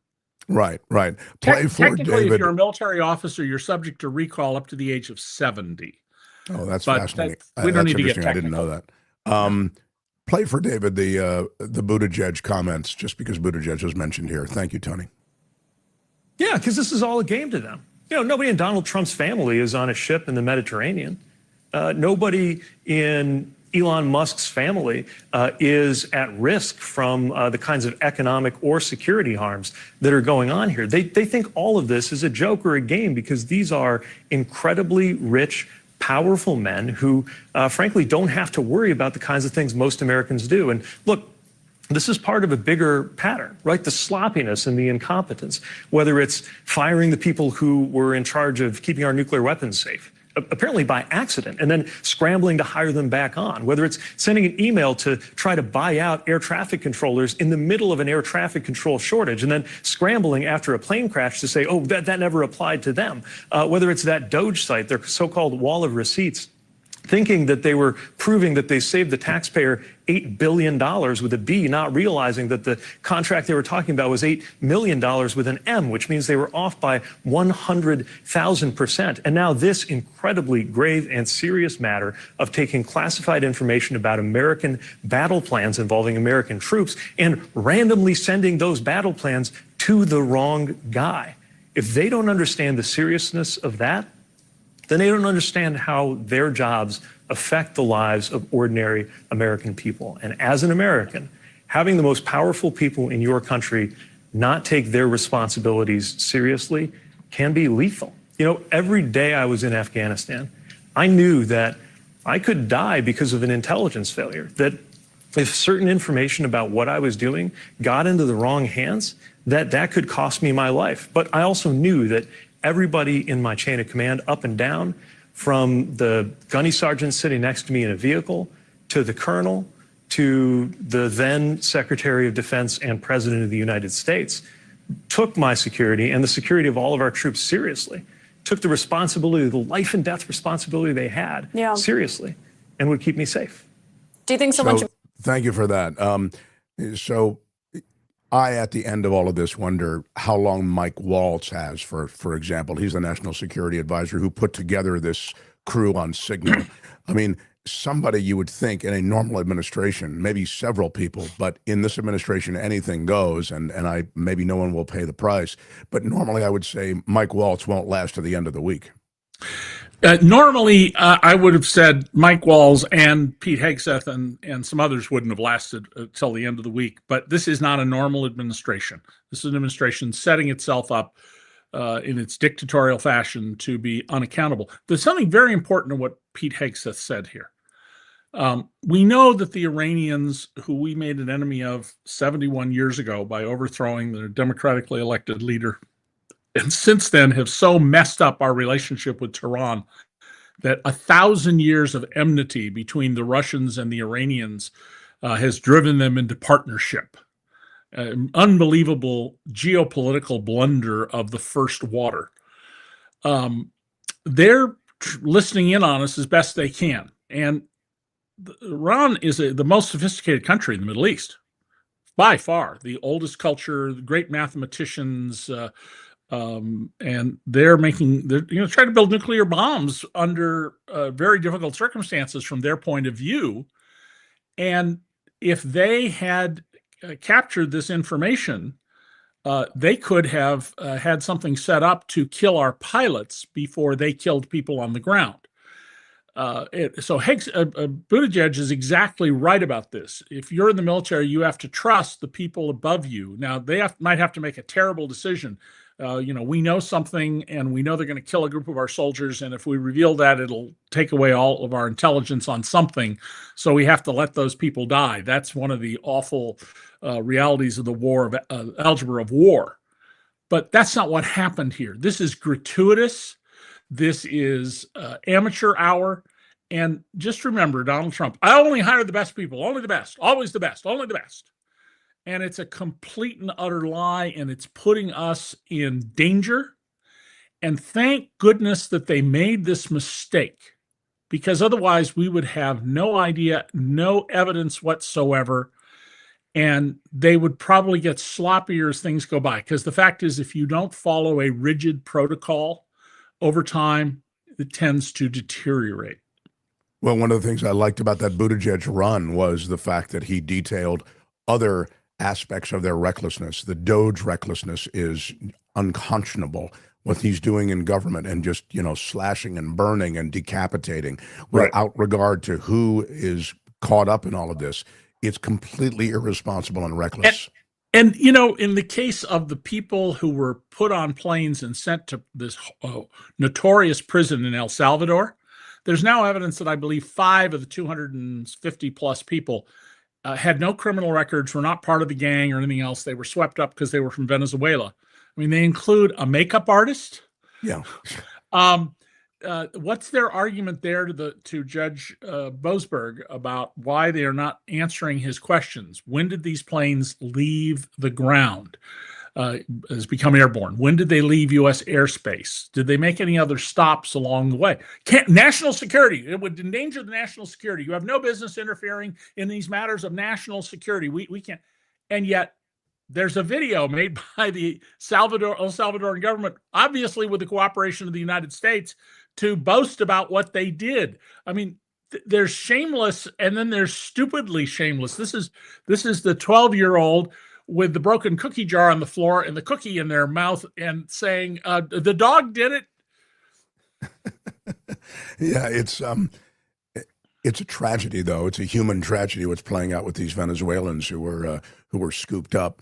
And there is an aggressive, sort of despotic aspect to this too, David, that really concerns me.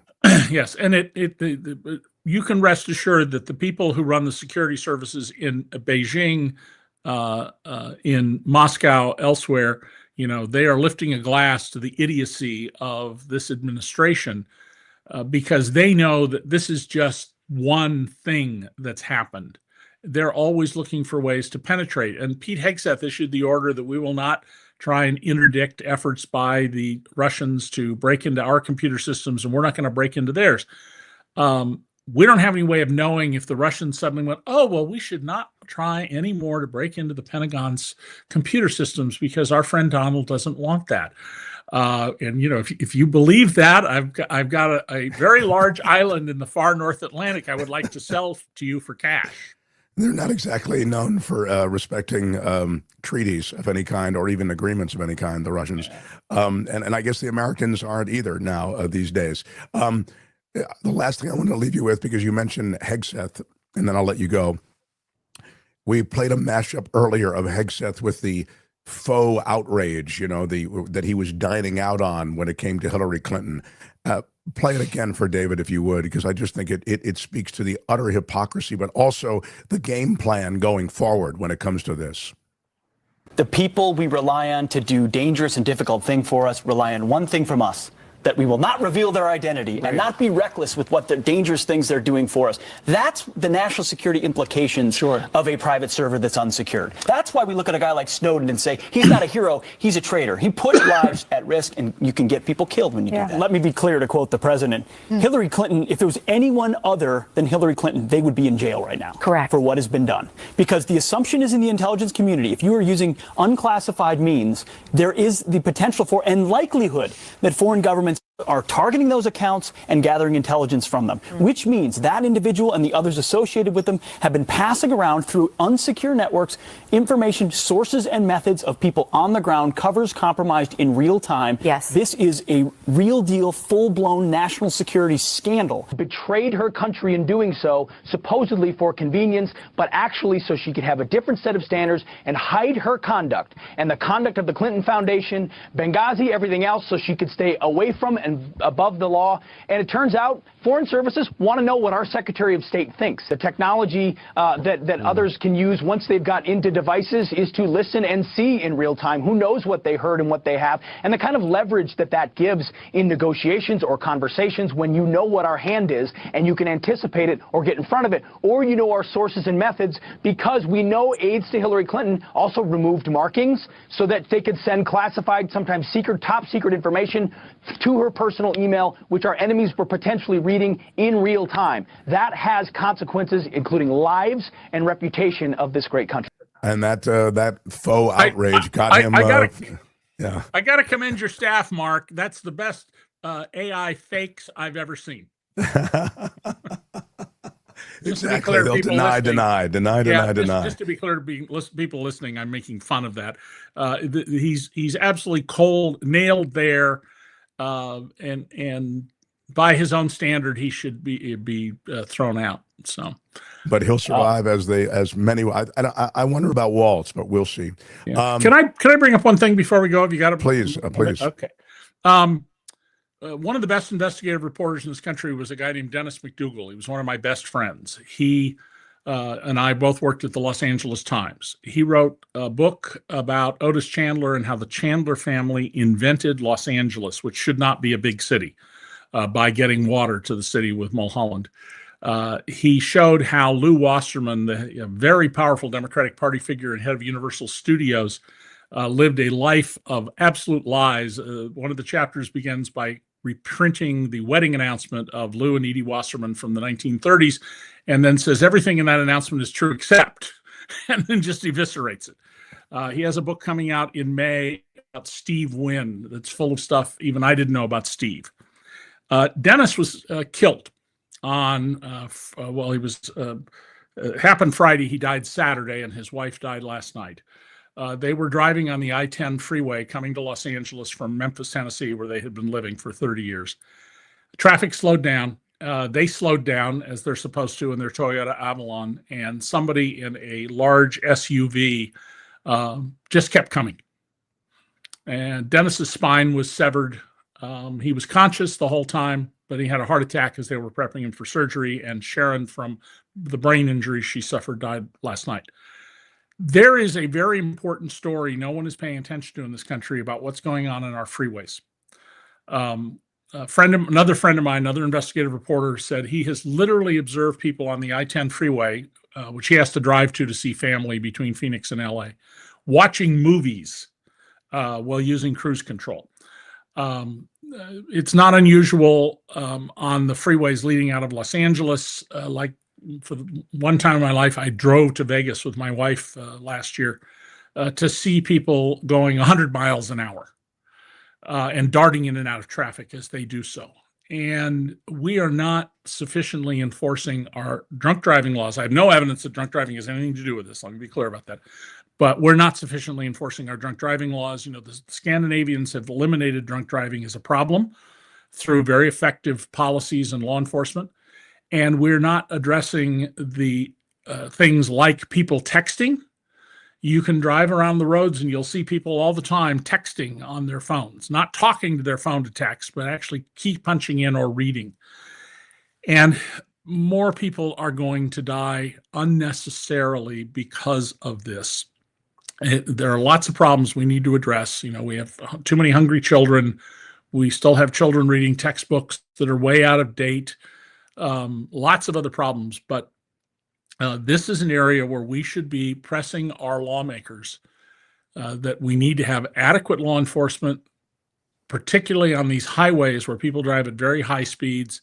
We need to be using technology to enforce the law, because otherwise innocent people who do the right thing, and in this case, Dennis slowed down and left a lot of space. They were hit so hard Their car was propelled into the next car, which was propelled into the next car. And we're not talking about an 18-wheeler. We're talking about an SUV. We really are not paying enough attention to a lot of issues in this country, and I realize it seems overwhelming. There are so many things. That's why you need competent professionals in government whose job is to deal with something, and then we need to support them. And what you're seeing right now is the wholesale dismantling on the federal level of scientists who their mere presence discourages companies from dumping toxics into sewer drains and putting them up in the air. Doesn't mean it doesn't happen, but it happens a lot less. Meat inspectors who make sure that what you're eating is safe to eat and you're not going to die from it. Wholesale removing these people at the behest of the richest man in the world and his co-president is just part of a general pattern of, government, hate government, don't like government. You don't have your liberty and maybe not your life if you don't have competent professional government. Wow. Here. That's so well said. And I'm glad you included all of those other examples because it's a competent governance really can enrich all of our lives. And I'm so sorry for the loss of your friend. He sounds like an extraordinary journalist. I will Terrific read the guy, book. great family man, and a very intimate friend of many years. We helped each other with our books and the outpourings in journalism forums about Dennis from people who write things like, I'm an editor, was an editor at the New York Times, and I never met Dennis, who worked at the LA Times mostly. Never met Dennis, but every time his book came out, I was annoyed because I knew I would stay up past my bedtime because I couldn't stop reading his books. He was, as our literary agent told me, David, you always talk about how you overturn rocks. Dennis didn't let a pebble or a grain of sand go unoverturned. I'll read the Win book with great anticipation. I can't wait to get into that. Thank you for your indulgence. Appreciate it, Mark. Of course. No, that was I'm very, again, sorry for that loss. David, we'll talk to you next week, and thank you. Take care. Bye-bye. David K. Johnston, everybody.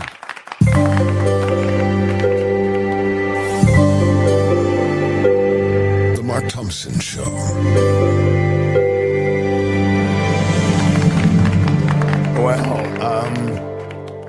Thank you, everyone who's put up with my voice today. I'm sorry about that. It'll be better tomorrow, I promise, or I won't come home to school.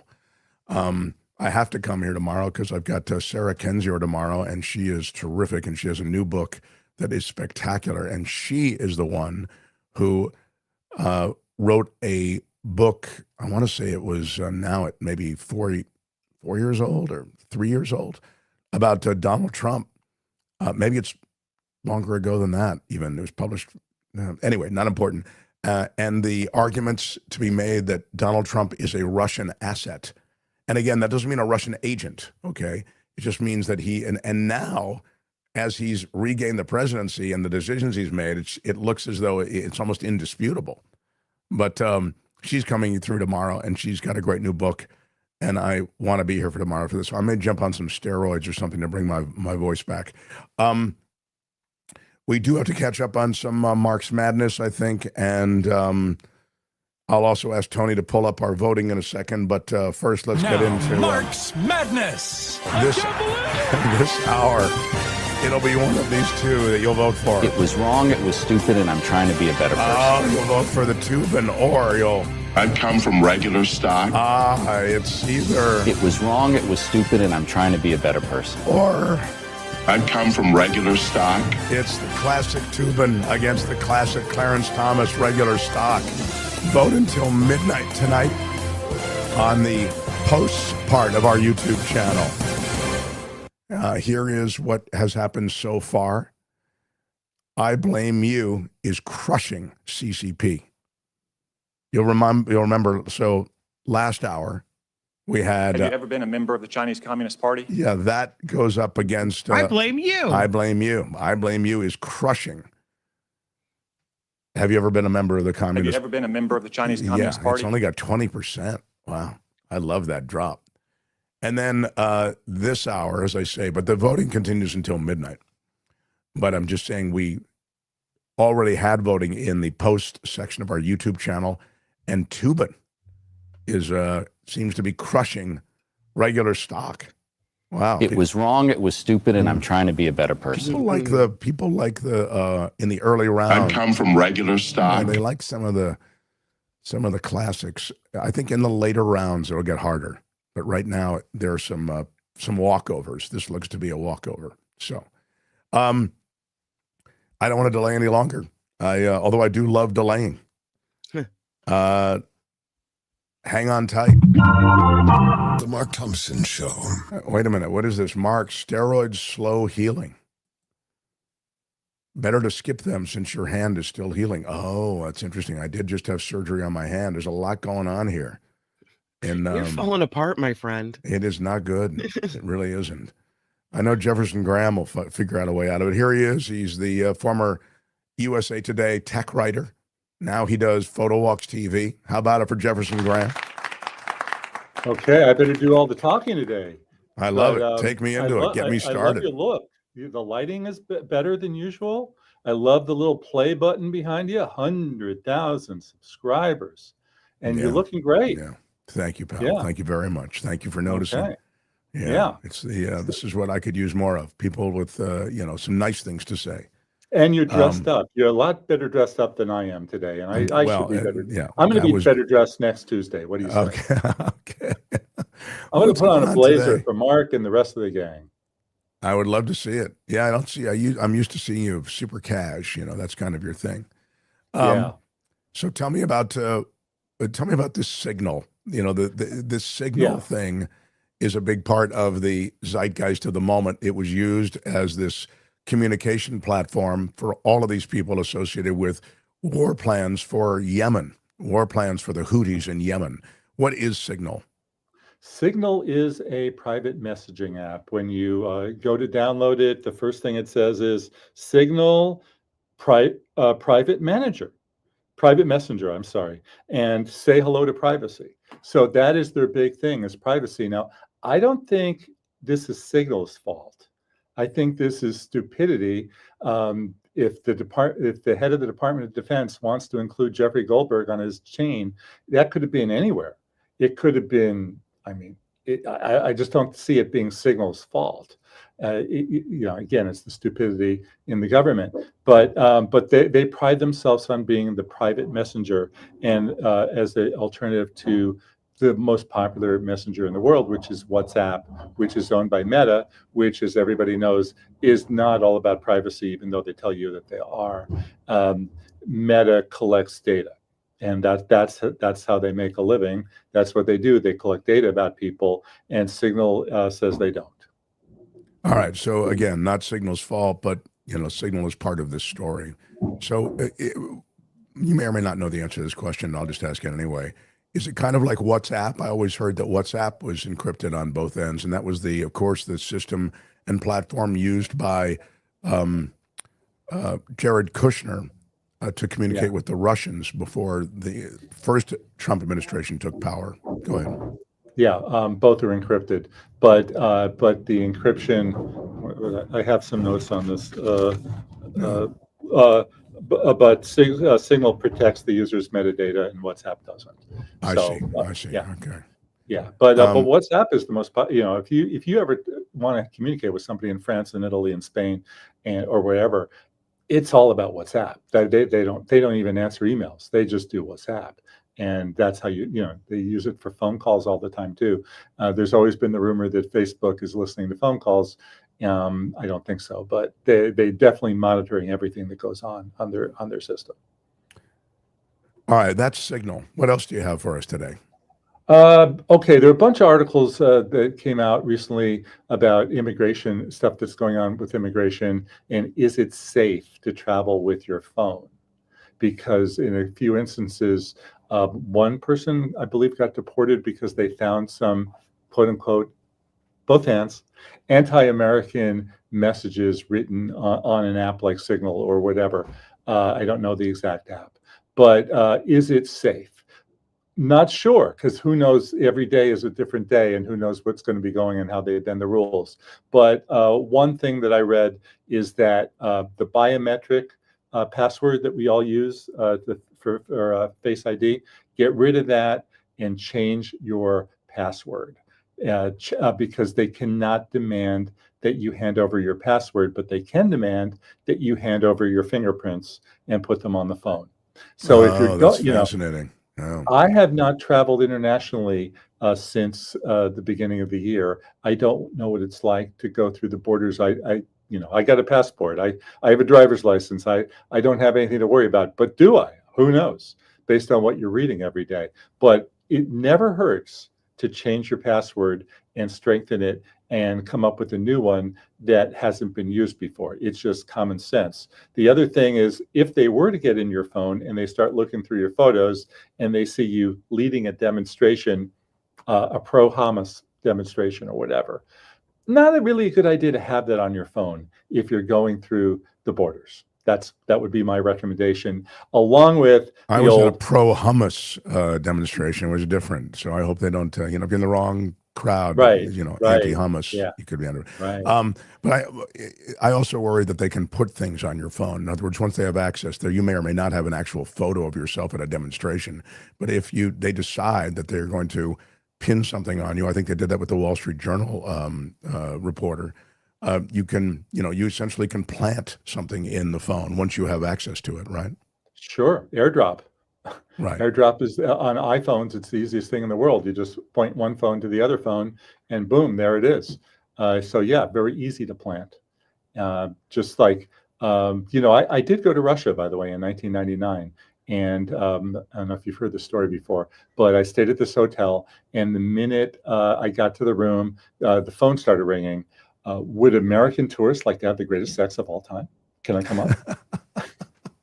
And part of me, I hope you said yes. Anyway, I said no, thank you, and I hung up the phone. But then they came up and they started knocking on the door. Would have been a better story if you said yes. Go ahead. What? Yeah. They started knocking on the door.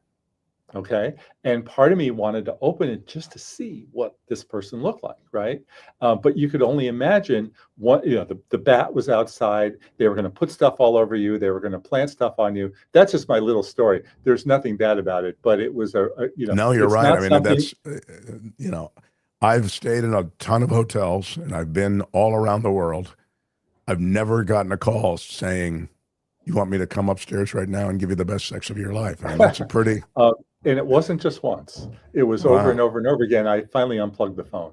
And then I turned off all the lights and I just started ignoring the knocking on the doors. Wow. Yeah. Wow. That was 1999. Huh? Okay. 1999. It was pretty amazing to have that happen to me. And that's before Putin. Right. Well, the Russians had a kind of, they've had a dance they've done for a long, long time. I've always wanted to go to Russia. Now I'll never go. No, I never go. This is the Hotel Rossiya, which was the biggest hotel in Moscow. That's where I stayed. Wow. Yeah. I mean, Russia has such a rich, wonderful history. Gorgeous. It's sad. It was gorgeous. It was, gorgeous city that most people would have no idea about. It was, on par with some of the best European cities I've seen. Yeah. Yeah. Let me quickly plug that, speaking of great cities, New Orleans. I just came back from New Orleans, and I've got a great Photo Walks episode coming up. And you had the best sex of your life? The best with Mrs. Graham. Yes. Yeah. She was right there. And maybe I could call her over here. She could tell you all about it. So that's what's on Photo Walks TV now, is in New Orleans? This weekend. That's We're great. Just finishing it. Before I lose you, I want to get to the 23andMe and all the data that they store. And now they're going bankrupt, and what happens to our data, and how do we reclaim it? And might this be a what do they call it? A teachable moment? Yeah, don't leave your data there. Go to 23andMe, log in, go to settings, and there's a section there for delete my data. Okay. And there's really no reason to have it there. Once you got the information, there's no reason for them to keep it. So it's just another one of those things. You subscribe, you've heard me say this, you subscribe to something, you subscribe to a streaming service, and then you forget about it and you never look at it. And that's why Jeff cancels immediately after he buys it. Yeah, you do. You're the biggest canceler that I know.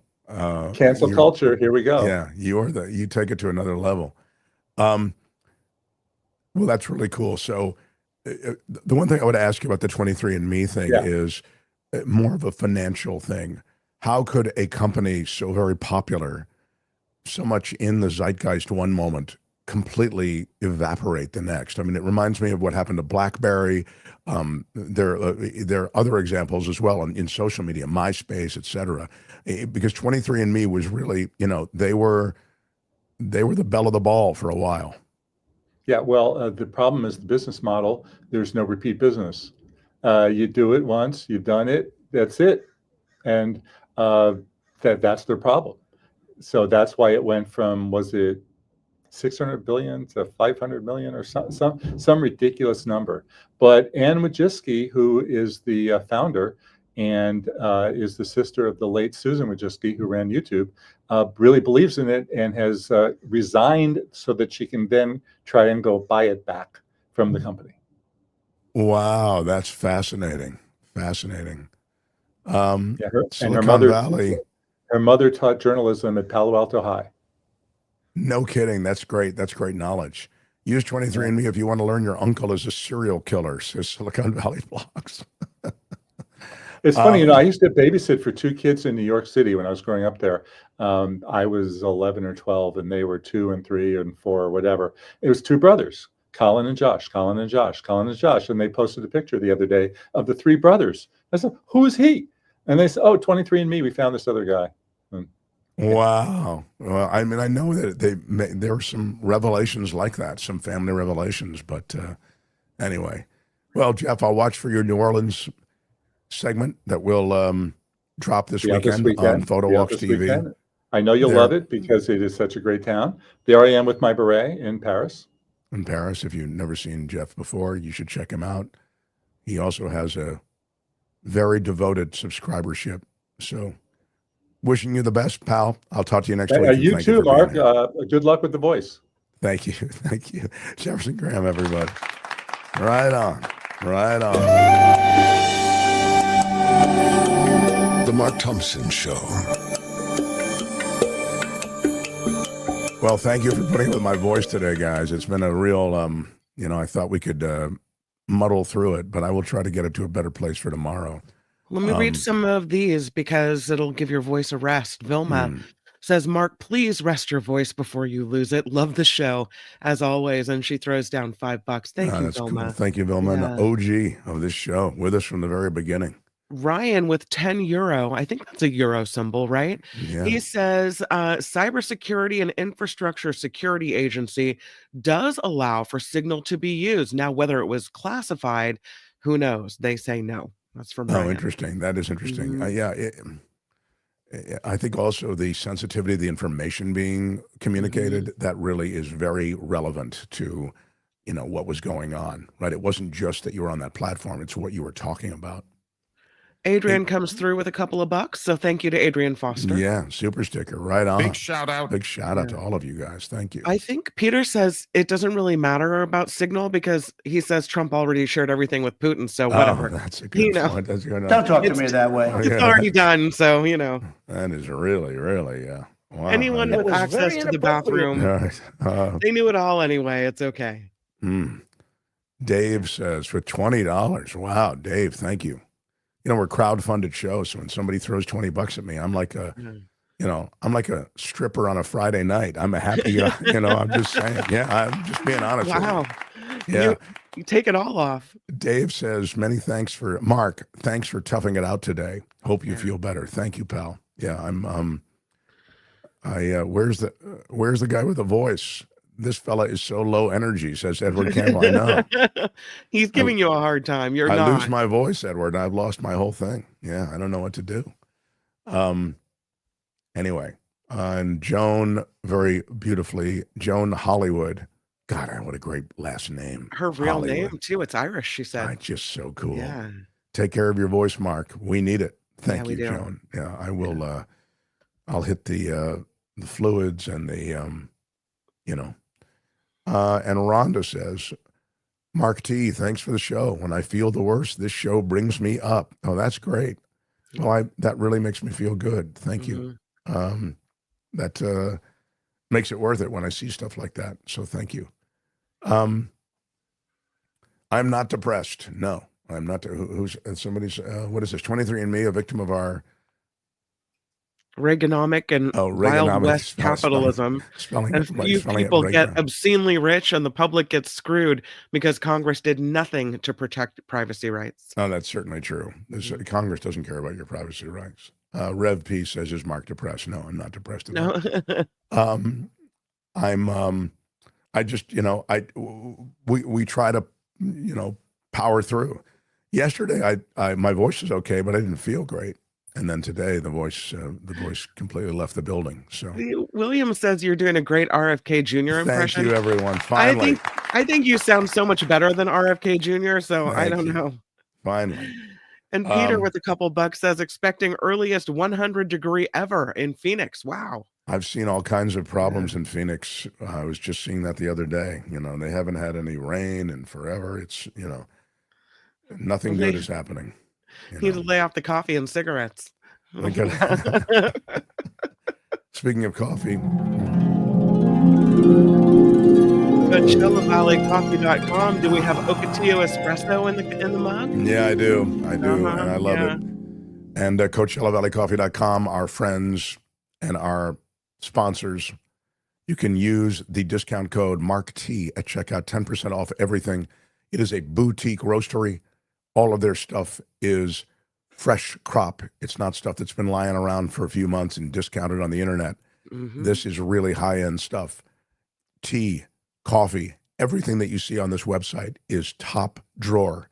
And all the tasting notes, exactly what you're getting, it's all included there, all the information. They have loose leaf tea. They have bagged tea. Even when the coffee's the same story. They have all different kinds of coffees with tasting notes and instructions. They have a cold brew that is spectacular, all organic and from women-owned farms. Please support them. They support this show, CoachellaValleyCoffee.com, but we want you to take that discount that only you get because you're a viewer or listener to the show. MarkT at checkout and enjoy. It's really something special, and you will be happy. Tony taking YouTube viewers through the website. Tony showing you all the different stuff there at Coachella Valley Coffee. So right on. The Mark Thompson Show. I could stay all day. Do we have to wrap up Mark's Madness? Mark's Madness and everything has to wrap up for today. Mark's Madness looks like it's a walkover. What is the latest, Tony? You want to throw it up there real quick? The Mark's Madness walkover continues in the early rounds. I'll remind you, though, as the next rounds come along, where we pit two sound drops against each other, it'll all get a lot closer. Classic Tubin is walking over regular stock. So, It was wrong, it was stupid, and I'm trying to be a better person. Yeah, that looks like it's going to win that one. And I Blame You is killing CCP. I like CCP. I've been a member of the Chinese Communist Party. I like that one, but I Blame You is crushing right now. I Blame You is I Blame You winning that one. So we will see two more tomorrow and Sarah Kendzior tomorrow. I'm Stevens for the Mark Thompson Show. Bye-bye. We've got a big show tomorrow. Please be here. John Rothman as well joins tomorrow. Bye-bye. Kim, thank you. Tony, thank you. Everybody, thank you. Until tomorrow, bye-bye.